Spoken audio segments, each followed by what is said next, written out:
আসসালামু আলাইকুম। আমি মারিয়া আপনাদের সবার সামনে হাজির হলাম আমার একটি ব্লগ ভিডিও নিয়ে।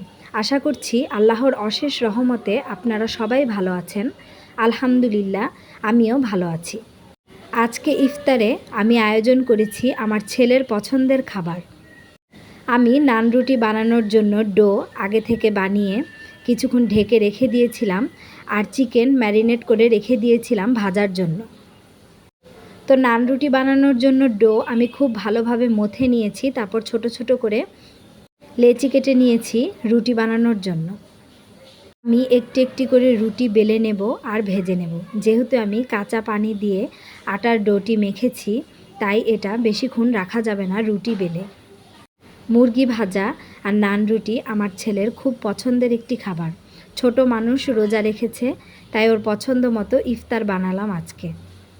রুটি ফ্রাই প্যানে দিয়ে আমি খুব সুন্দরভাবে ঢেকে এপাশ ওপাশ উল্টিয়ে পাল্টিয়ে ভেজে নেব। ঠিক এভাবে আমি এক এক করে সব রুটি বানিয়ে নেব।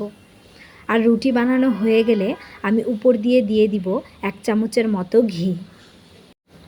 আর আপনারা চাইলে এখানে বাটারও ব্যবহার করতে পারেন। ঘি অথবা বাটার যে কোনো একটা দিলেই হয়। তাহলে নান রুটি থেকে খুব সুন্দর একটি ফ্লেভার পাওয়া যায়। রুটি বানানো শেষ করে আমি মুরগি ভেজে নেব। মুরগিটা আমি ম্যারিনেট করেছি ঠিক যেভাবে তান্দুরি চিকেনের জন্য মুরগি ম্যারিনেট করে, ঠিক সেভাবেই। তো যাই হোক, সব কাজ গুছিয়ে এবার আমি এক এক করে খাবার টেবিলে সব খাবার নিয়ে রেখে দেব, কেননা আর কিছুক্ষণ পরেই দিয়ে দিবে আজান। আমি শসা, পেঁয়াজ কুচি, কাঁচামরিচ কুচি দিয়ে সালাদও বানিয়ে নিয়েছি, আর একটা মালাই কেক বানিয়ে নিয়েছি, আর বানিয়েছি তরমুজের জুস।